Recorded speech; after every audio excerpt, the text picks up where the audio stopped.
अस्सलाम वालेकुम, आप देख रहे हैं GTV न्यूज और मैं हूं शाइस्ता इकबाल और मैं हूं रानी सैफुल्ला खान। हेडलाइंस आपने जानी। इस्लामाबाद में बल्दियाती इंतखाबात कराने की मंजूरी दे दी गई। वजीर आज़म इमरान खान की जेर सदारत वफाकी काबीना ने बड़े फैसले कर लिए। इजलास में फैसला किया गया कि तवानाई की जरूरत पूरी करने के लिए नेट मीटरिंग सिस्टम का नफाज किया जाएगा। काबीना ने शादी और दीगर समाजी तकरीबात में वन डे सिस्टम को राइज करने का भी फैसला किया है। इस्लामाबाद में बल्दियाती इंतखाबात कराने की मंजूरी दे दी गई है। वजीर आज़म इमरान खान की जेर सदारत वफाकी काबीना ने बड़े फैसले कर लिए। इजलास में फैसला किया गया कि तवानाई की जरूरत पूरी करने के लिए नेट मीटरिंग सिस्टम का नफाज भी किया जाएगा। इसी बारे में मजीद बात करते हैं ब्यूरो चीफ इस्लामाबाद मतीन हैदर से। जी मतीन, बताइएगा काबीना इजलास में क्या कुछ हुआ आज? जी बिल्कुल, काबीना इजलास में सबसे बड़ा फैसला तो ये हुआ कि इस्लामाबाद में बल्दियाती इंतखाबात कराने की मंजूरी दी गई और इस हवाले से कैबिनेट को मुफस्सल ब्रीफिंग दी गई कि इस्लामाबाद के बढ़ते हुए मसाइल कवायद हल जल्द अज जल्द बल्दियाती इंतखाबात कराने में है। जराये ने बताया कि इस हवाले से इलेक्शन कमीशन ऑफ पाकिस्तान जल्द शेड्यूल अपना जारी कर देगा। इसके साथ साथ वफाकी काबीना ने अद्वियात की कीमतों के तयन की भी मंजूरी दी और अपने जितने एजेंडा आइटम थे उनकी मंजूरी दी। मौशी सूरत हाल के ऊपर कैबिनेट को ब्रीफिंग दी गई और वजीर आजम ने एक मरतबा फिर मुतल्लिका हुकाम को हिदायत की कि हुकूमत ने जो इकनॉमिक रिलीफ पैकेज अवाम को दिया, अवाम तक इस रिलीफ पैकेज को पहुंचाने को यकीनी बनाया जाए। उन्होंने कहा कि आइंदा आने वाले दिनों में महंगाई मजीद कमी होगी। उन्होंने इस हवाले से एहसास पैकेज का भी जिक्र किया। इसके साथ साथ वजीर आजम ने कहा कि मुल्क में गैर मुल्की सरमायाकारी में इजाफा हो रहा है, जॉब के मौके बढ़ेंगे, मईशत तेजी के साथ आगे बढ़ेगी और इकनॉमिक सूरत हाल आइंदा आने वाले दिनों में मजीद बेहतर होगी। जी मतीन हैदर, आप हमें अपडेट कर रहे थे, आपका बहुत शुक्रिया। बिजली के बाद गैस सारिफीन के लिए भी बुरी खबर आ गई। सुई नॉर्दर्न ने गैस की औसत कीमत में 157.50% इजाफे की दरख्वास्त कर दी। ओगरा सुई नॉर्दर्न की दरख्वास्त पर 1 दिसंबर को लाहौर में समाअत करेगी। तफसीलात जान लेते हैं नुमाइंदा GTV न्यूज सौले अब्बासी से। सौले, इस वक्त गैस की फी MMBT यूनिट कीमत क्या चल रही है? बिल्कुल, बिजली के बाद गैस सारिफीन के लिए भी बुरी खबर सामने आ गई है। सुई नॉर्दर्न की गैस की औसत कीमत में 157.50% बढ़ाने की दरखास्त ओगरा में जमा करवा दी गई है। दरखास्त रवा माली साल के रेवेन्यू जरूरियात की मद में ओगरा को दी गई है। ओगरा सुई नॉर्दर्न की दरखास्त पर 1 दिसंबर को लाहौर में जो है वो समाअत करेगा। सुई नॉर्दर्न गैस की औसत कीमत में 907.75 PMMBTU की दरखास्त दी गई है। सुई नॉर्दर्न के लिए गैस की मौजूदा औसत कीमत 576.32 PMMBTU है। सुई नॉर्दर्न ने गैस की कीमत 1484.07 PMMBTU पर मुकर्रर करने की दरखास्त की है। सुई नॉर्दर्न ने साबका जो सालों के रेवेन्यू शार्ट मद में 219 अरब। बहुत शुक्रिया सौले अब्बासी अपडेट करने के लिए। PDM ने मुश्तरका पार्लिमानी इजलास की कानून साजी की मजम्मत करते हुए आइन के मुनाफी कानून को चैलेंज करने का फैसला कर लिया। PDM की मंजूरी के बाद कानून साजी को सुप्रीम कोर्ट में चैलेंज करने पर इत्तेफाक किया गया। इसी हवाले से मजीद तफसीलात जानने के लिए हमने राब्ता किया अपने नुमाइंदे हैदर शराजी से। हैदर, PDM ने कानून साजी को कब और किन किन अदालतों में चैलेंज करने का फैसला किया है? वफाकी दारुल-हुकूमत इस्लामाबाद में PDM का एक अहम इजलास है। मौलाना फजलुर रहमान भी इजलास की सदारत कर रही हैं। इस इजलास में ये फैसला किया गया है कि स्टीयरिंग कमेटी ने जो रिकमेंडेशन दी थी खासकर लॉन्ग मार्च इस्तीफों की, तो उस पर इस हफ्ते मुशावरत जारी है। जबकि लॉन्ग मार्च के हवाले से फरवरी के अख्ताम और मार्च के शुरू में लॉन्ग मार्च पर मुशावरत हो रही है और जब मार्च से इस्लामाबाद की तरफ बढ़ेगा तो उसके बाद ही इस्तीफों पर बात हुई है कि अगर लॉन्ग मार्च इस्लामाबाद के करीब पहुंचता है तो उसी वक्त अपोजिशन जो PDM की जमातें हैं वो इस्तीफे देंगी। इस पर मौलाना फजलुर रहमान PDM ने मुश्तरका पार्लिमानी इजलास की कानून साजी की मजम्मत करते हुए आइन के मुनाफी कवानीन को चैलेंज करने का फैसला कर लिया है। हैदर शराजी, आप हमें अपडेट कर रहे थे, आपका बहुत शुक्रिया। हमारा सबसे बड़ा मसला ये है कि मुल्क को चलाने के लिए पैसा नहीं है। FBR के ट्रैक एंड ट्रेस निज़ाम के इफ्तिताही तकरीब से खिताब में वज़ीर आज़म ने कहा कि पैसे ना होने की वजह से कर्जे लेने पड़ते हैं। इमरान खान ने FBR को track and trace system rise करने पर खराज तहसीन भी पेश किया। हमारा सबसे बड़ा प्रॉब्लम यह है कि हमारे पास इतना पैसा नहीं है अपने मुल्क को चलाने के लिए और जिसकी वजह से हमें कर्जे लेने पड़ते हैं। FBR डॉक्टर इशफाक आपकी टीम को मुबारक देता हूँ, खराज तहसीन पेश करता हूं जो आपकी रिकॉर्ड टैक्स कलेक्शन हुई है। वजीर आजम ने कल कौम के नौजवानों से खिताब करने का फैसला कर लिया। इमरान खान कामयाब जवान से मुस्तफीद होने वाले नौजवानों से खिताब करेंगे। वजीर आजम नौजवानों के लिए 4 नए प्रोग्राम्स का आगाज भी करेंगे। 137 यूनिवर्सिटीज में से 25 लाख तुलबा के लिए कामयाब जवान मरकज का आगाज करेंगे। तुलबा को career counselling, scholarship, job placement, business centre की सहूलियात भी दी जाएंगी। वजीर आजम कल खेलों के फरोग के लिए टैलेंट हंट प्रोग्राम का भी इनेकाद करेंगे। सेनेटर अयूब आफरीदी को वजीर आजम का मुशीर बराए समंदर पार पाकिस्तानी मुकर्रर कर दिया गया। मोहम्मद अयूब आफरीदी का ओहदा वजीर मुमलिकत के बराबर होगा। काबीना डिवीजन ने सदर मुमलिकत की मंजूरी के बाद नोटिफिकेशन जारी कर दिया। वजीर आजम ने सीनियर जॉइंट सेक्रेटरी काबीना डिवीजन हम्माद शीशमी के लिए खिलाफ इंक्वायरी का हुक्म दे दिया गया। वजीर आजम ने DG-FIA सनाउल अब्बासी को हम्माद शमीमी के खिलाफ इंक्वायरी की हिदायत कर दी। मरासले में कहा गया है कि हम्माद शमीमी के खिलाफ इंक्वायरी 60 रोज में मुकम्मल की जाएगी। तहकीकात मुकम्मल होने के बाद इंक्वायरी रिपोर्ट वजीर आजम को पेश की जाएगी। हम्माद शमीमी ज़ाब्ते की खिलाफ वर्जी के मुर्तकिब हुए हैं। पाकिस्तानियों के लिए अच्छी खबर, आलमी हवाबाजी के इदारे को दरकार मयार के मुताबिक लाहौर एयरपोर्ट को आलमी मयार का दर्जा दे दिया गया। तफसीलात जान लेते हैं नुमाइंदा खसूसी जावेद असगर चौधरी से। जी जावेद। जी, लाहौर एयरपोर्ट बोइंग एयरबस तैयारों के मुस्तरद करार दे दिया गया। Directorate air space and aerodrome regulation survey के मुताबिक ये एयरपोर्ट मुस्तरद करार पाया है, जिसके बाद आलमी हवाबाजी की तंजीम के वजह कर रूल्स के तहत हर साल एयरपोर्ट का ऑर्डर किया जाए। इसके बाद इस लाहौर एयरपोर्ट को रनवे को एयरबस A330, A340 और A340 50 तैयारों में लैंडिंग के लिए मुस्तरद करार दिया गया है।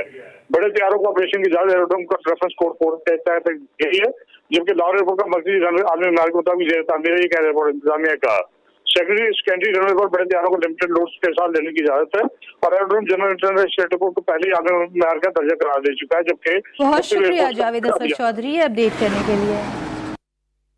मुत्तहदा कौमी मूवमेंट के साबिक रहनुमा और सिंध के साबिक मुशीर IT नौमान सहगल निजी बैंक के नादहिंदा निकले। FIA commercial bank circle Karachi ने नौमान सहगल को निजी बैंक के 96 लाख रुपए से ज्यादा अदा न करने पर गिरफ्तार कर लिया है। MQM के रहनुमा और साबिक IT मुशीर सिंध नौमान सहगल ने 2010 में निजी बैंक से 96,15,244 रुपए का कर्ज लिया था। मुल्जिम बैंकिंग कोड से जारी करदा डिग्री के बावजूद कर्ज की अदायगी से इनकारी था।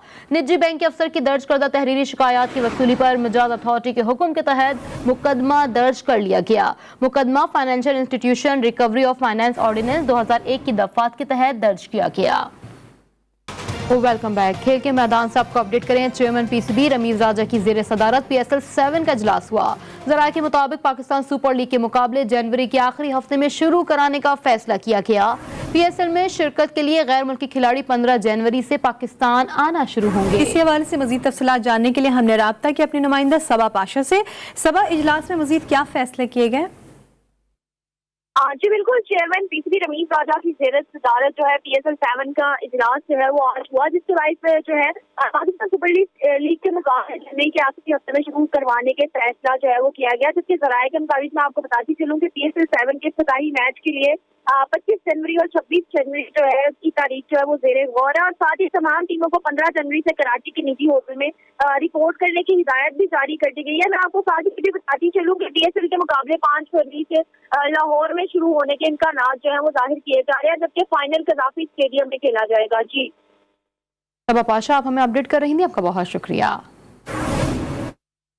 खेल के मैदानों से पाकिस्तान के लिए अच्छी खबरें आने का सिलसिला जारी है। मॉस्को में होने वाली किक बॉक्सिंग चैंपियनशिप में पाकिस्तान के निसार अली ने कांसी का तमगा जीत लिया। निसार अहमद ने क्वालिफाइंग राउंड में ताजिक किक बॉक्सर्स को जेर किया। आपको अपडेट कर रहे हैं कि खेल के मैदानों से पाकिस्तान के लिए अच्छी खबर आने का सिलसिला जारी है। मैं अपडेट करेंगे मोहसिन मेहदी। मोहसिन, ये निसार अली कौन है और उन्होंने ये कामयाबी किस तरह हासिल की? जी हाँ बिल्कुल रानी, जिस तरह आपने पूछा कि निसार अहमद कौन है, और वो निसार अहमद कराची में पराठे बनाते थे, होटल पे पराठे बनाने का काम करते थे, लेकिन किक बॉक्सिंग में काफी माहिर थे। मॉस्को में पाकिस्तान की टीम किक बॉक्सिंग के लिए जब गई तो निसार अहमद ने बड़ी शानदार कारकर्दगी दिखाई और ब्रॉन्ज मेडल हासिल किया। आपको ये बात भी बताता चलूं कि जब मॉस्को जा रहे थे निसार अहमद, तो उनके पास इवेंट में जाने के पैसे नहीं थे। उनको दोस्तों ने किसी तरीके से पैसे अरेंज करके दिए। उसके बाद वो इवेंट में उन्होंने शिरकत की। साथ साथ ये भी बताया जा रहा है कि निसार अहमद को अवाम की पजीराई पे और दोस्तों के कहने पर, हौसला अफजाई करने पर इस इवेंट में शिरकत करने का मौका मिला। बहुत शुक्रिया मोहसिन आपका। बुलेटिन के सिलसिले को आगे बढ़ाएं, आपको अपडेट करें। कसूर के थाने सदर में डकैती की खवातीन मुल्जिमान पर तफ्तीशी अफसर के कमरे में तशद्दुद के वीडियो वायरल होने पर आईजी पंजाब राव सरदार अली खान ने नोटिस ले लिया। इलाका डीएसपी और एसएचओ सदर पुलिस स्टेशन को मुअत्तल कर दिया गया, जबकि एसपी इन्वेस्टिगेशन को तब्दील कर दिया गया। इससे पहले डीपीओ कसूर ने वाकये का नोटिस लेते हुए लेडी कांस्टेबल और इंस्पेक्टर हैदर अली को भी मुअत्तल किया था। गुज़िश्ता रोज लेडी कांस्टेबल ने वाकये की वीडियो बनाकर सोशल मीडिया पर वायरल की थी। लाहौर में कुर्तबा चौक के करीब चोर 4 दुकानों के ताले तोड़कर 70,000 रुपए नकदी और लाखों रुपए मालियत के कैमरे लेकर फरार हो गए। सीसीटीवी में चोरों को दुकानों का सफाया करते हुए देखा जा सकता है। आपको अपडेट कर रहे हैं कि लाहौर में कुर्तबा चौक के करीब चोर 4 दुकानों के ताले तोड़कर 70,000 रुपए नकदी और लाखों रुपए मालियत के कैमरे लेकर फरार हो गए हैं। सीसीटीवी में चोरों को दुकानों का सफाया करते हुए भी देखा जा सकता है। वारदात की सीसीटीवी फुटेज मंजर आम पर आ गई।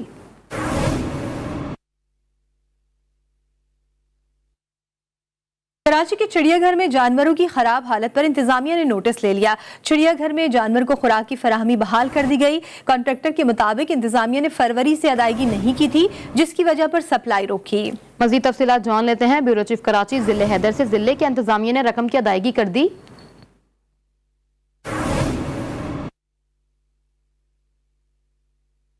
जिले आपको आवाज आ रही है, जिले हैदर से दोबारा राब्ता करेंगे। कराची के चिड़ियाघर में जानवरों की खराब हालत पर इंतजामिया ने नोटिस ले लिया है। चिड़ियाघर में जानवरों को खुराक की फराहमी बहाल कर दी गई।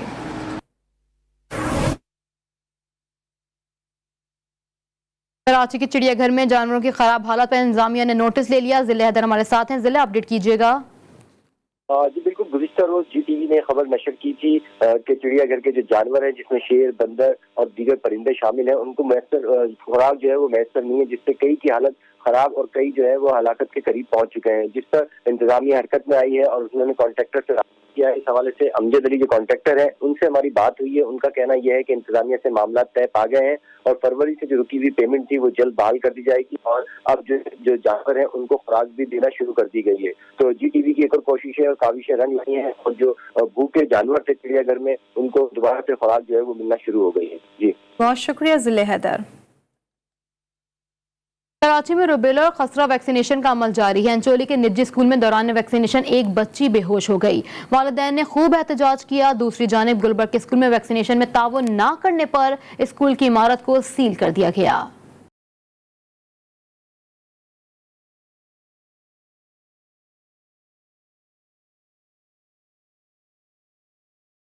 कराची में बच्चों को रूबेला और खसरा से बचाव की वैक्सीनेशन का अमल जारी है। कराची के इलाके इंचोली में एक तालिबा दौरान वैक्सीनेशन खौफ से बेहोश हो गई। वालिदैन की जानिब से एहतजाज किया गया। असिस्टेंट कमिश्नर गुलबर्ग का कहना था कि वालिदैन की शिकायत थी कि खौफ की वजह से बच्ची बेहोश हो गई। अब वो ठीक है। रिफ्यूजल नहीं था, एक AEFI केस होता है। कहीं कहीं ऐसा होता है कि कभी कभी ना बच्चा पैनिक में आ जाता है, एंग्जाइटी होती है। तो एंग्जाइटी होती है तो पेरेंट्स थोड़ा कंसर्न होते हैं। तो पेरेंट्स का ये कंसर्न था कि एंग्जाइटी हमारे बच्चों की, बच्ची बेहोश हो गई, नाउ शी इज स्टेबल। दूसरी जानिब बच्ची के वालिद ने कहा कि बच्ची के बेहोश होने की इत्तला पर जब मैं स्कूल पहुंचा तो वैक्सीनेशन टीम ने मुझसे और स्कूल इंतजामिया से बदतमीजी की। ताउन ना करने पर स्कूल सील करने की धमकी भी दी। मुझे पता चला मेरी बच्ची बेहोश हो गई। मैं यहाँ स्कूल में आया, प्रिंसिपल से मैंने किया तो इनका जो स्टाफ था मेडिकल, उसने मुझसे बदतमीजी की, प्रिंसिपल से बदतमीजी की। जब इन्होंने कहा कि हमें एक दिन का और टाइम दे, जो बच्चे रह गए हम उनके पेरेंट्स से भी कंफर्म करके कर देंगे। उन्होंने कहा अगर आप नहीं करेंगे तो हम स्कूल सील कर देंगे। दूसरी जानिब गुलबर्ग के इलाके में असिस्टेंट कमिश्नर ने वैक्सीन लगाने से इनकार पर निजी स्कूल सील कर दिया और स्कूल प्रिंसिपल को हिरासत में ले लिया गया। स्कूल इंतजामिया के मुताबिक वालिदैन की इजाजत के बगैर बच्चों को कोरोना वैक्सीन नहीं लगवा सकते। Waseem Haider, GTV news, Karachi. मारूफ company Beacon energy private limited ने कराची में अपनी premier solar energy solution services फराहमी के लिए सेल्स ऑफिस का इफ्तिताह कर दिया। CEO Beacon energy Nasir Kasuri ने अपनी टीम के साथ नए सेल्स ऑफिस का दौरा भी किया। कराची में बिकन एनर्जी का जदीद 3D दफ्तर अपने सारिफीन को सेल्स, आफ्टर सेल्स ऑपरेशंस और सोलर की शिकायत दूर करने की सर्विसेज फराहम करेगा। बिकन एनर्जी मसावी, मयार और साफ सुथरा हल लाने की उम्मीद करते हैं। बेल मुकम्मल शमसी हल पेश करता है, जिसमें बैंक फाइनेंसिंग, नेट मीटरिंग और 5 साला O&M खिदमात शामिल है। बिकन एनर्जी 2019 से मुल्क के तमाम बड़े शहरों में शमसी तवानाई का हल पेश कर रही है। Welcome back. मीडिया हाउसेज और एंटरटेनमेंट चैनल्स के ड्रामों, रीएनेक्टमेंट और डॉक्यूमेंट्रीज में पुलिस इस्तेमाल होने वाला मामला गंभीर हो गया। कराची पुलिस चीफ ने बगैर इजाजत नफरी देने पर पाबंदी आयद कर दी। तमाम DIG को खत भी लिख दिया गया। मीडिया हाउसेज और एंटरटेनमेंट चैनल के ड्रामों, रीएनेक्टमेंट और डॉक्यूमेंट्रीज में पुलिस इस्तेमाल होने का मामला गंभीर हो गया। कराची पुलिस चीफ ने बगैर इजाजत नफरी देने पर पाबंदी आयद कर दी। मजीद तफसीलात जान लेते हैं बुरहान मुस्तफ़ा से। बुरहान, ये क्या मामला है कि अब तक जो नफरी इस्तेमाल की जा रही थी वो बगैर इजाजत थी? बिल्कुल, देखिए, कराची पुलिस चीफ ने तमाम DIGs को खत लिख दिया गया है जिसमें निजी ड्रामों में रीइंगेजमेंट और डॉक्यूमेंट्रीज के लिए जो पुलिस का इस्तेमाल किया जा रहा था, खत का जो मतन है वो ये है कि कुछ SHOs बगैर इजाजत पुलिस नफरी मोबाइल दे रहे थे। किसी मीडिया हाउस समेत ड्रामों के लिए बगैर इजाजत नफरी ना दी जाए, जबकि पुलिस चीफ के ये अहकाम भी है कि हुक्म की खिलाफ वर्जी करने वालों के खिलाफ सख्त एक्शन लेने में आएगा। कुछ लोग थे जो डॉक्यूमेंट्री शूट करते थे लेकिन वो मीडिया का नाम इस्तेमाल करते थे और पुलिस, इलाका पुलिस और दीगर पुलिस को तलब करते थे। लेकिन अब पुलिस चीफ ने बाकायदा खत जो है वो जारी किया है जिसमें वाज़ेह लिखा गया है कि पहले इसकी जांच पड़ताल होगी, उसके बाद ही पुलिस जो है वो रवाना होगी। बहुत शुक्रिया बुरहान मुस्तफ़ा। महंगाई के बायस गरीब आवाम का जीना तो मुश्किल था ही, अब मरना भी मुश्किल हो गया। हैदराबाद में कफन 500 रुपए महंगा कर दिया गया, जबकि कब्र की कम से कम कीमत 12,000 से बढ़ाकर 25,000 कर दी गई। आमिर सैदी रिपोर्ट करेंगे। हैदराबाद में आटा, दाल और घी के बाद अब कफन भी महंगा हो गया। कफन का पुराना रेट 1100 रुपए था जो अब बढ़कर 1800 से 2000 रुपए तक पहुंच गया है। कब्र की कीमत 12,000 से 25,000 रुपए की हो गई। हमको पहले ईंट मिलती थी 3 रुपए की, अभी वही ईंट हमारे को पड़ रही है 12 रुपए की एक। जो टीयर हम 500 रुपए के लेते थे वो टीयर हमारे को 2500 के पड़ रहे हैं। और मजदूरी जो हम पहले 3000 लेते थे, अभी मजदूर को 1000 रुपये मजदूरी है दिहाड़ी। मिस्त्री की 1500 रुपये दिहाड़ी है। वो मजदूरी लगा के इस वजह से 25,000 रुपये की जाके ये कब्र पड़ती है हमारे को। कफन महंगा है और कब्र उससे भी महंगी। महंगाई में हालिया इजाफे के बाद हैदराबाद के शहरी कहते हैं कब्रिस्तान का मकीन बनने से कबल अब सोचना होगा, वरना तदफीन का सारा बोझ लवाहिकीन ही उठाएंगे। पाकिस्तानी तारीख की सबसे बड़ी बोट रैली का आगाज हो गया। रैली में शरीक बोटर्स पहले मरहले में कराची से ओलमाड़ो पहुंच गए। बोटर्स चन्ना आइलैंड, कॉन्टिनेंटल और शेल्फ समेत 300 किलोमीटर का फासला तय करेंगे। गवादर पहुंचने के बाद सबसे बड़ा फिशिंग टूर्नामेंट भी शेड्यूल किया गया है। बोटर्स कल ओलमाड़ो से अस्तोला रवाना होंगे, जबकि कराची से गवादर तक 650 किलोमीटर तक फिशिंग भी की जाएगी।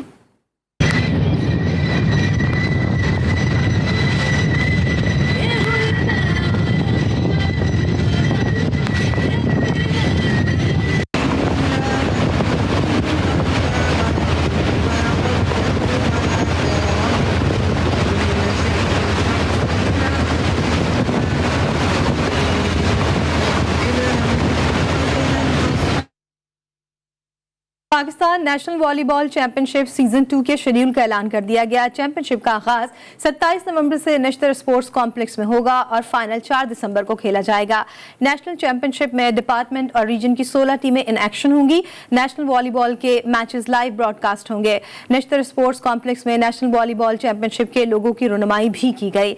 चेयरमैन वॉलीबॉल फेडरेशन मोहम्मद याकूब ने मीडिया से बात करते हुए कहा कि उन्हें उम्मीद है कि इस साल भी नेशनल वॉलीबॉल लीग कामयाब होगी। पिछले 2019 में भी इन्होंने तमाम मैचेस को रिकॉर्ड किया था बहुत अच्छे तरीके से। मुझे उम्मीद है इस साल बॉबी भाई बैठे हुए हैं यहाँ पे हमारे, इनकी मदद से और टेक्निकल सपोर्ट के साथ इस साल पिछले साल से भी, पिछली दफ़ा से भी पहले ज़्यादा बेहतर मैचेस की रिकॉर्डिंग होगी और बहुत अच्छा वॉलीबॉल लोगों को इस हॉल में और टीवी के ऊपर देखने को मिलेगा। पेशावर में यतीम और बेसहारा बच्चों की तफरीह के लिए फनगाला मुनक्किद हुआ, जिसमें बच्चों ने खूब हल्ला गुल्ला किया। नवाब शेर की रिपोर्ट।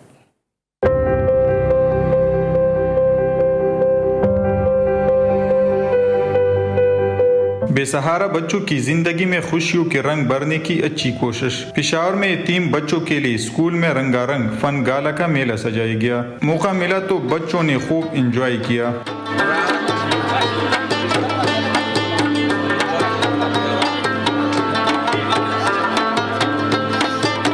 फन गाला में खाने पीने के स्टॉल समेत दीगर स्टॉल्स पर बच्चों का रश देखा गया। स्कूल की प्रिंसिपल ने बेसहारा बच्चों की सेहतमंद तफरीह की जरूरत पर जोर दिया। थोड़ा सा इनको खुशियों की तरफ रंगों की तरफ लाने के लिए हमने ये एहतमाम किया है, बच्चों को खुश किया है।